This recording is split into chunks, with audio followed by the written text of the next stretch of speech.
দুঃখিত। বড় ভাই হাফিজুর রহমান সাহেব অনেক ফোন করেছে আমাকে, কমসে কম 20 থেকে 30 বার। তো আপনাদেরও বেশি সময় নিতে পারবো না, আমিও দিতেও পারবো না। অল্প সময় আল্লাহ যেন ইখলাস ও লিল্লাহিয়াতের সহিত আলোচনা করে আমাদের সব ভাইকে যেন তার উপরে আল্লাহ আমল করা তৌফিক দান করেন। সবাই জোরে বলি আমিন। অল্প কষ্ট করে পেছনে যিনারা আছেন সম্মুখের খালি জায়গাগুলো পুরো করে নিই।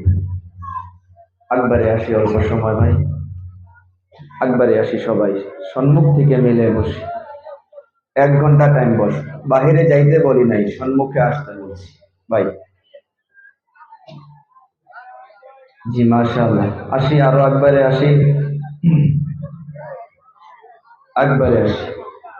মাশাআল্লাহ,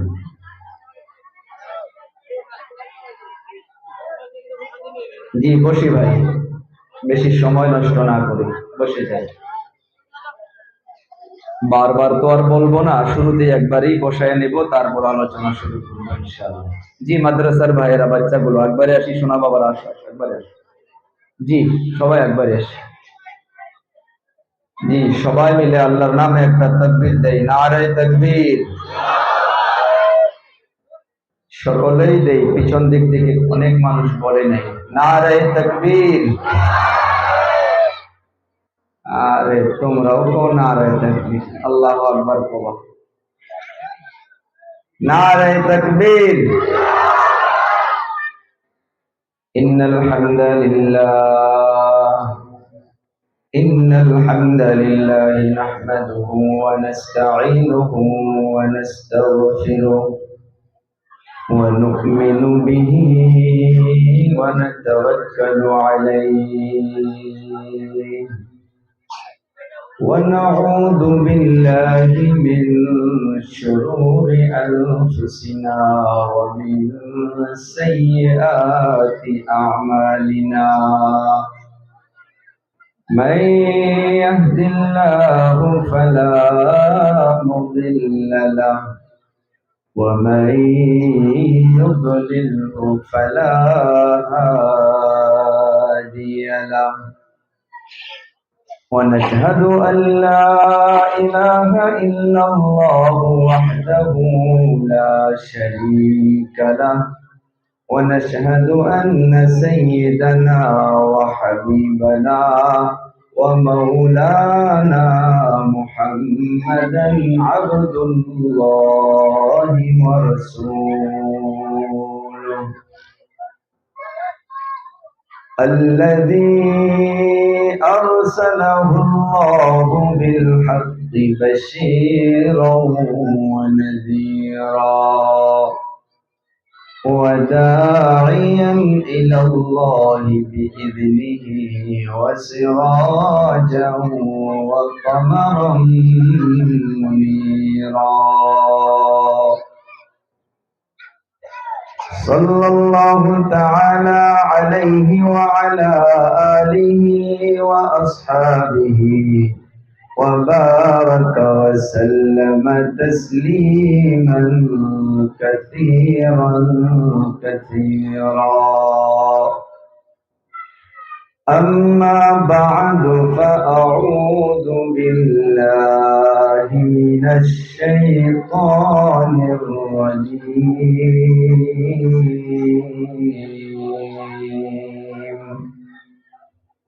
بسم الله الرحمن الرحيم.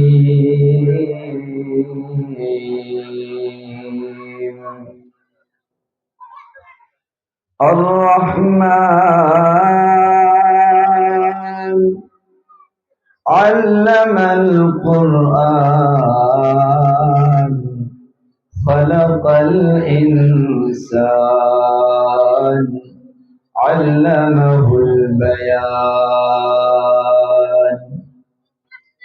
وقال تعالى في موضع آخر إنا نحن نزلنا الذكر وإنا له لحافظون.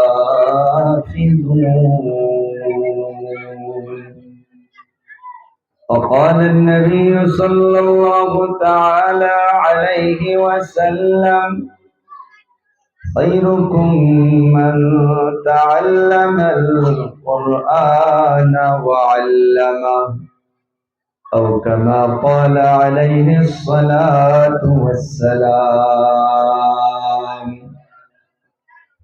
سبحانك لا علم لنا إلا ما علمتنا إنك أنت العليم الحكيم رب اشرح لي صدري ويسر لي أمري واحلل عقدة من لساني يفقه قولي يا رب صل وسلم دائما أبدا على حبيبك خير الخلق كلهم يا رب صل وسلم دائما أبدا على حبيبك خير الخلق كلهم يا رب صل وسلم دائما أبدا على حبيبك خير الخلق كلهم صدق الله مولانا العظيم وصدق رسوله النبي الكريم ونحن على ذلك لمن الشاهدين والشاكرين والذاكرين والحمد لله رب العالمين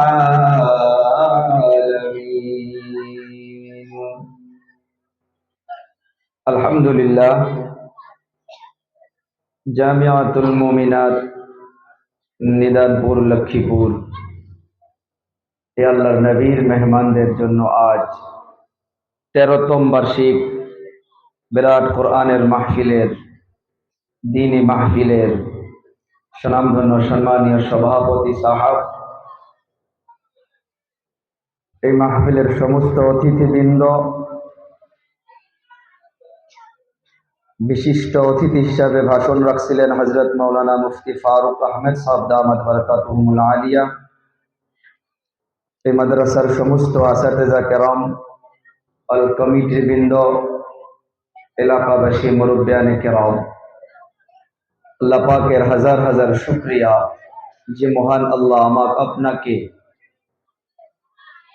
এমন একটা মাহফিলে, এমন একটা জায়গায় আসার জন্য, বসার জন্য তৌফিক দিলেন, যাকে বলা হচ্ছে এটা একটা জান্নাতের বাগান। কোন জায়গায় বসেছি আমি আপনি? জান্নাতের বাগান। বলি কোন জায়গায়? জান্নাতের বাগান। কে বসাইছে আমাকে আপনাকে? আল্লাহ। ছোট বাচ্চাগুলো কথা বলবেন, কে বসার তৌফিক দিয়েছে? আল্লাহ। আল্লাহ কেন বসাইলেন? কিছু দিতে চায়। আল্লাহ আমাকে আপনাকে কিছু দিতে চায়। সবার থেকে বড় পুরস্কার এইটাই আজ হবে, আল্লাহর ওয়াদা। এখান থেকে ওঠার আগে আল্লাহ আমার আপনার জীবনের যাবতীয় গুনাহ খাতাকে আল্লাহ মাফ করে দিবে। সুবহানাল্লাহ। আজ বিগত 2 বছর আগে আল্লাহ নিয়ে আসছিল আমাকে, সে সময়ও আপনারা অনেক ধৈর্য ধারণ করে আলোচনা শ্রবণ করেছেন। আজ আবার 2টা বছর পর আল্লাহ আমাকে নিয়ে আসলো, কিন্তু এমনও এই 2 বছরের মাধ্যমে এই জায়গার থেকে অনেক নুরানি চেহারাগুলো হয়তো আজ আমার আপনার সম্মুখে নেই। অনেকেই বিদায় হয়ে অন্ধকার কবরের মেহমান হয়ে আছে। তাদের রূহের মাগফিরাতের জন্য আমরা দোয়া করব, আল্লাহ যেন তাদেরকে মাফ করে জান্নাতুল ফেরদাউস নসিব করে। চিল্লাইয়া বলি আমিন। আপনাদেরকে আমি একটা কথা বলতে পারি, কিছুদিন আগে, 2 বছর আগে যে এসেছিলাম এই মাদ্রাসায়, 2-3 মাস আগে এই মাদ্রাসার ভিজিটের জন্য আমরা আবার এসেছিলাম। এই মাদ্রাসা দেখার জন্য আমরা এসেছিলাম। তো যখন ভিতরে এন্ট্রি করলাম, ভাই অল্প ইকো বাড়াও তো, আরো ঢ্যাপ ঢ্যাপ করতেছে আওয়াজটা, খুলে যাও। তো ভিতরে প্রবেশ করার পর আলহামদুলিল্লাহ অন্তরটা খুশি হয়েছে। আলহামদুলিল্লাহ বলি, এটা নিশ্চয় আপনাদের নেক দোয়া, নেক নজর আসাতেজা কেরাম হইল উপলক্ষ। আল্লাহ তাআলা যেন আপনাদের এই মেহনত, এই কুরবানি যেন আল্লাহ কবুল করে, বলি আমিন। এই যে মাদ্রাসা, এ বাচ্চা, এই কি হয়েছে, জিন ধরছে নাকি? নাম রাখা হয়েছে জামিয়াতুল মুমিনা নিদানপুর। কি আপনারা কি মনে করেন যে এই নামটা শুধু এই গোয়ালপাড়া ডিস্ট্রিক্টে রয়ে গেছে, বা এটা ভাবছেন যে শুধু আসামে রয়ে গেছে বা পুরো ইন্ডিয়াতে সরে গিয়েছে? না, সারা পৃথিবীতে মাদ্রাসা কায়েম করেছিলেন যার জন্য আল্লাহ এই কুল কায়নাতকে সাজাইছেন। আমি আপনি গর্ব করে বলতে পারি যে আমি আপনি সে আখেরি নবীর উম্মত হইতে পেরেছি, যে নবীর উম্মত হওয়ার জন্য নবীগুলো দোয়া করত যে আল্লাহ, আমরা নবী না হয়ে যদি আখেরি নবীর উম্মত হইতাম কত খুশনসিব হইতাম। সে নবী পাক সাল্লাল্লাহু আলাইহি সাল্লাতু ওয়া সালাম সারা পৃথিবীর মাধ্যমে সর্বপ্রথম মাদ্রাসা কায়েম করেছেন হযরতে মুহাম্মদুর রাসূলুল্লাহ সাল্লাল্লাহু আলাইহি ওয়াসাল্লাম। আবার বলি সাল্লাল্লাহু আলাইহি ওয়াসাল্লাম। মদিনাতুল মুনাওয়ারায় দোয়া করি, আমি মুসাফির, আল্লাহ যেন আমাদের সবাইকে জীবনে একবার হলেও আল্লাহর ঘর এবং আল্লাহর নবীর রওজায়ে আতহার যেন আল্লাহ জিয়ারত নসিব ফরমায়। চিল্লাইয়া বলি আমিন। যদি আল্লাহ আমাকে আপনাকে নেয়, একটা জিনিস আপনারা ওখানে তালাশ করবেন। কি জিনিস তালাশ করবেন? মসজিদে নববীতে যখন নামাজ পড়বেন, ওই মসজিদে নববীর একটা সাইড দিয়া, এমনি মসজিদে নববীর জায়গায় জায়গায় হালকা পাবেন। হালকা অর্থাৎ কেউ হাদিস পড়াইতেছে, কেউ কোরআন শিখাইতেছে, কেউ নুরানি কায়দা শিখাইতেছে, নানান জায়গায় পুরা মসজিদে নববীর কোনা কোনা জায়গায় জায়গায় হালকা পাবেন দিন শিখা শিখির। ওই মসজিদে নববীর একটা সাইড দিয়া 1 ফুট উঁচু, 1 ফুট উঁচু, উর্দুতে বলে চবুতরা, ইয়ানি যাকে বলা হয়েছিল সুফা। সুফা, আসহাবে সুফা, আমার আপনার নবী 1 ফুট উঁচু করে রেখেছিল। যে জায়গায় মানুষ নামাজ পড়তো, ইবাদত করত, ওই নামাজি জায়গার থেকেও ওই জায়গাটা 1 ফুট উঁচু করে বানাইছে। আজকের তারিখেও ওই জায়গাটুকু 1 ফুট উঁচু রাখা হয়েছে। এখনো প্ল্যান করা হয়নি। মসজিদে নববীর যে জায়গায় নামাজ পড়া হয়, এক লেভেল আজকের তারিখেও করা হয়নি। আমি 2 বছর আগে যে আল্লাহ নিয়েছিল, তখন আমি দেখেছি 1 ফুটের মতো উঁচু আজকের তারিখেও আছে। কেন রাখলেন উঁচা? দেখেন, আল্লাহ তাআলা কোরআনে কারীমের মাধ্যমে একটা আয়াতের দ্বারা আমাকে আপনাকে বুঝাইছে। আল্লাহ তাআলা বললেন, قل هل يستوي الذين يعلمون والذين لا يعلمون। ও পয়গম্বর, আপনি আপনার উম্মত দিগকে জানাইয়া দিন, আপনি মানুষকে এলান করে দিন, জাননেওয়ালা, ইলমওয়ালা আর না জাননেওয়ালা দুজন সমান হইতে পারে না, বরাবর হইতে পারে না। অন্য জায়গায় আল্লাহ তাআলা জানাইয়া দিল, কুল হাল ইস্তাবিল আ'মা ওয়াল বাসীর। ও পয়গম্বর, আপনি বলুন যে একজন দেখনেওয়ালা আর একজন দেখতে পারে না, দুজন বরাবর হইতে পারে না।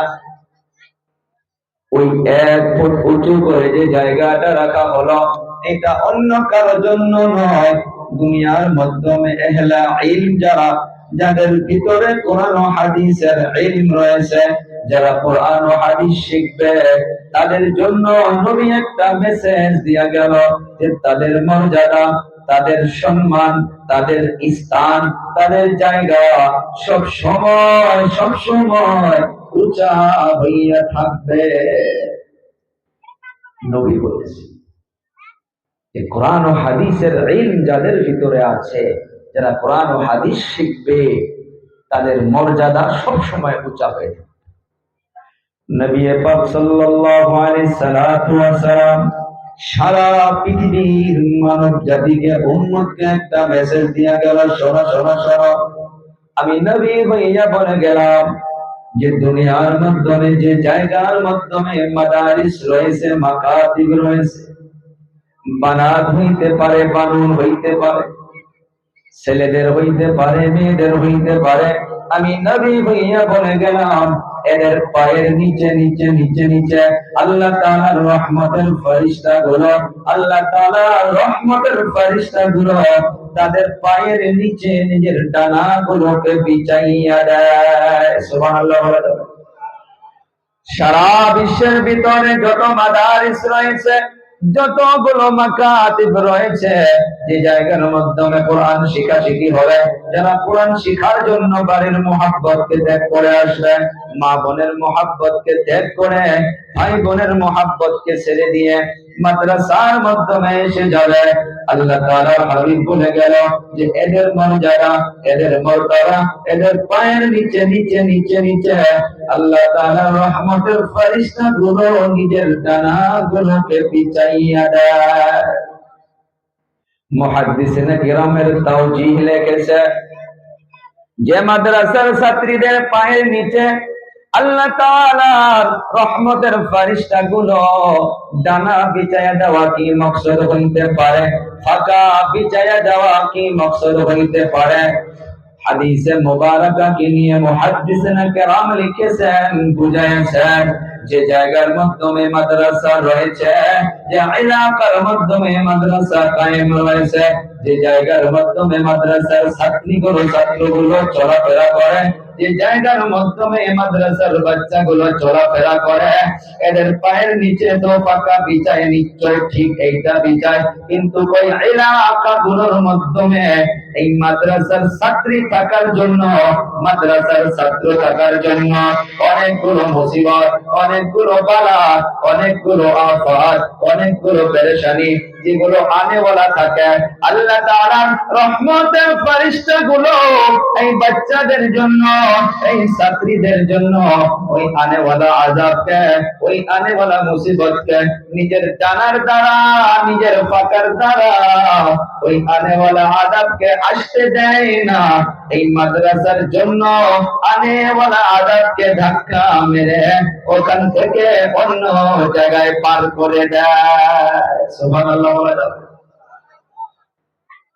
মক্কাতুল মুকাররমার মুশরিকের দলগুলো যারা ওই সময় ঈমান কবুল করত না, যারা ঈমান আনেই নাই, তারা কোরআনে কারীমের মাধ্যমে আল্লাহ তাআলা জানাইলেন, তারা হরদম মিডিয়া, তারা জিদ করে করে করে করে একটা প্রশ্ন করেছিল যে মুহাম্মদ যদি সত্য হয়, মুহাম্মাদের যদি মিশন সত্য হয়, ইসলাম যদি সত্য হয়, কোরআন যদি সত্য হয়, তাহলে আমরা তো মানতাছি না, তাহলে আমাদের উপরে কেন আল্লাহ তাআলা আসমান থেকে পাথর দেয় না?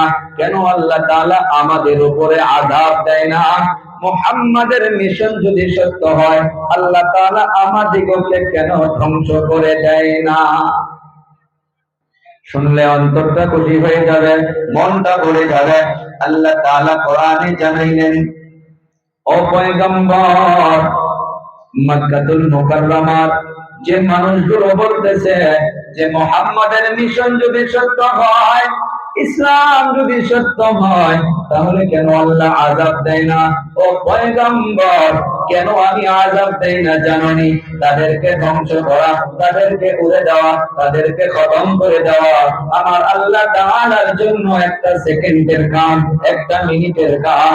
ও পয়গম্বর, আমি কেন